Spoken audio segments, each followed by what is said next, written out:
दशम सामाजिक विज्ञान, रूसी क्रांति और महामंदी। भैया बहनों, इस कालखंड में मैं आप सभी का स्वागत करता हूं। और आइए हम जिस टॉपिक पर चर्चा कर रहे थे उस पर आगे बढ़ने का प्रयास करें। जन आंदोलन और शासन की पहल। तो आखिर ये क्या है जन आंदोलन और शासन की पहल?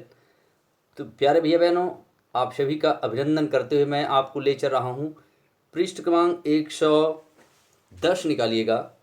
और पृष्ठ क्रमांक 110 में नीचे देखिएगा, लोगों के आंदोलन और शासन की पहल। यहाँ से मैं आगे ले चल रहा हूँ। हम जैसा कि जानते हैं कि 1929 की भीषण मंदी के कारण जगह जगह त्रस्त लोगों के आंदोलन हुए और बहुत तेज़ी से लोगों का पूंजीवादी अर्थव्यवस्था से मोह भंग होने लगा। भैया बहनों, पहले तो ऐसा लग रहा था कि पूंजीवादी अर्थव्यवस्था से सब ठीक हो जाएगा, मगर इसका परिणाम जब देखने को आया तो उससे ऐसा लगा कि नहीं, ये कहीं ना कहीं सफल नहीं है, बल्कि इससे देश को आर्थिक मंदी के दौर से गुजरना पड़ रहा है। इसी समय महात्मा गांधी के नेतृत्व में भी हमारे भारत में भी व्यापक असहयोग आंदोलन प्रारंभ हो गया। और ऐसे आंदोलनों के दबाव के कारण सरकारों व अर्थशास्त्रियों ने पुराने सिद्धांतों की जगह नए सिद्धांतों को विकसित करने पर जोर दिया।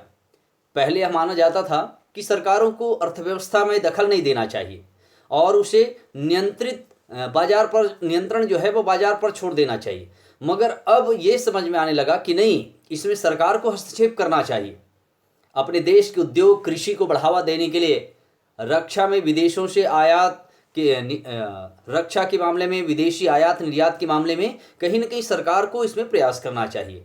फिर कहा गया कि नहीं, इसमें किसानों और मजदूरों के विकास के लिए सरकार को अपने ऊपर इसकी जिम्मेदारी लेनी चाहिए और राज्य को लोक कल्याणकारी योजनाओं पर खर्च करना चाहिए। सबके लिए रोजगार उपलब्ध कराना यह भी सरकार की जिम्मेदारी होनी चाहिए। इससे लोगों की बाजार में चीज़ें खरीदने की क्षमता बनेंगी और मांग फिर से मजबूत होगी। इस प्रकार हम देखते हैं कि पहले जो पूंजीवादी अर्थव्यवस्था का जो समर्थन किया जा रहा था उसमें अब सोच में परिवर्तन आया। परंतु भैया बहनों, उसी समय एक महत्वपूर्ण परिवर्तन, फ्रैंकलिन रूजवेल्ट जो कि अमेरिका के राष्ट्रपति बने सन 1933 में, उन्होंने एक नई घोषणा की और जिसे हम कहते हैं न्यू डील। महत्वपूर्ण चैप्टर, इस पर ध्यान चाहूँगा।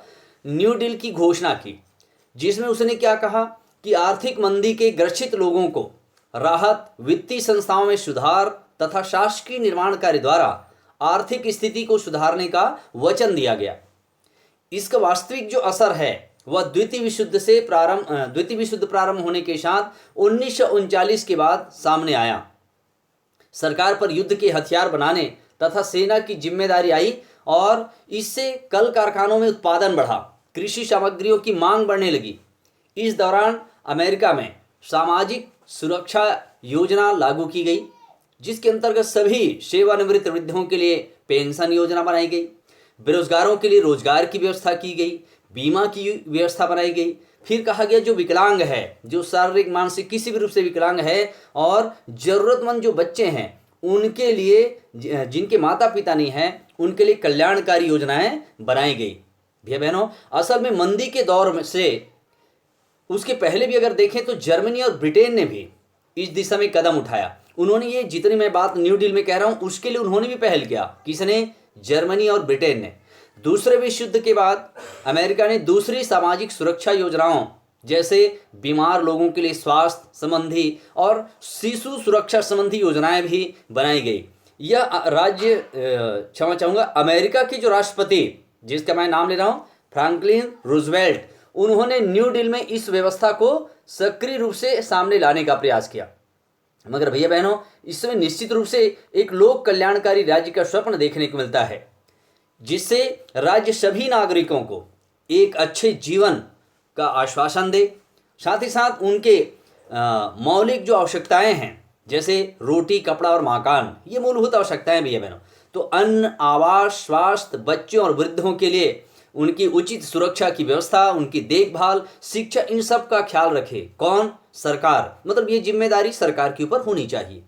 राज्य ने योग्य नागरिकों को रोजगार दिलाने का भी भार अपने ऊपर लिया। इस प्रकार राज्य में पूंजीवादी बाजार में हो रहे उतार चढ़ाव के प्रभाव को कम करने का प्रयास किया गया। मतलब जितनी भी व्यवस्था है, ये कहा गया कि नहीं, ये सरकार की जिम्मेदारी है अपनी देश की नागरिकों की शिक्षा, स्वास्थ्य, आवास, जो वृद्ध हैं, बूढ़े हैं, अपाहिज हैं, विकलांग हैं, उन सब की चिंता सरकार को करनी चाहिए। और सरकारों के इन कल्याणकारी कार्यों के लिए धन ऊंचे करों से प्राप्त किया गया। द्वितीय विश्व युद्ध के बाद बहुत सी सरकारों ने इस नीति को अपनाया भी भैया बहनों, तब जाकर के कहीं ना कहीं आर्थिक मंदी से पूरे विश्व को आज़ादी मिली है। वास्तव में भीषण मंदी 1929 से प्रारंभ हुआ और 1939 में समाप्त हुई, जब दूसरा विश्व युद्ध प्रारंभ हुआ। भैया बहनों, मैंने पहले विश्व युद्ध के बारे में आपको बताया था, 1914 से प्रारंभ हुआ था। दूसरा विश्व युद्ध 1939 से प्रारंभ हुआ और 1939 से जब द्वितीय विश्व युद्ध प्रारंभ हुआ तो वहां से आर्थिक मंदी में भी कमी आई। क्यों? क्योंकि सभी देश की सरकारों ने युद्ध सामग्री की मांग की और उसके लिए पूंजी की व्यवस्था भी की। इन उद्योगों में बहुत लोगों को रोजगार भी मिला, क्योंकि शस्त्र निर्माण तो कल कारखाने चले, उसके कारण बहुत से लोगों को रोजगार मिला। फिर सरकार युद्ध के लिए क्या तैयारी कर रही है, कई लोगों को उसने सेना में भर्ती कर लिया और इस प्रकार से लाखों लोगों को क्या मिलने लगा, रोजगार मिलने लगा। प्यारे भैया बहनों, इस तरीके से इस पूरे पाठ में हमने देखा कि जैसे जैसे परिस्थितियां बदलती गई, आर्थिक मंदी के दौर से पूरा विश्व गुजर रहा था। उस समय हम रूस की क्रांति की बात कर रहे थे, अमेरिका की बात कर रहे थे, और जब द्वितीय विश्व युद्ध की लड़ाई पुनः प्रारंभ हुआ तो कहीं ना कहीं हम देखते हैं कि कल कारखानों में अस्त्र शस्त्र के निर्माण को बढ़ावा दिया गया, उसके साथ साथ कृषि क्षेत्र में बढ़ावा मिला और तब जाकर के विश्व आर्थिक मंदी के दौर से कहीं न कहीं निपटने में सफलता अर्जित की। भैया बहनों, हमने देखा 1929 का आर्थिक मंदी पूरे विश्व की अर्थव्यवस्था को चौपट कर दिया, हिला कर रख दिया, और इससे उबरने में पूरे विश्व को बहुत ज़्यादा प्रयास करना पड़ा। धन्यवाद। आज की कालखंड में इतना ही। आप सभी को दीपावली की बहुत सारी बधाइयों के साथ आज का कालखंड समाप्त होता है। धन्यवाद।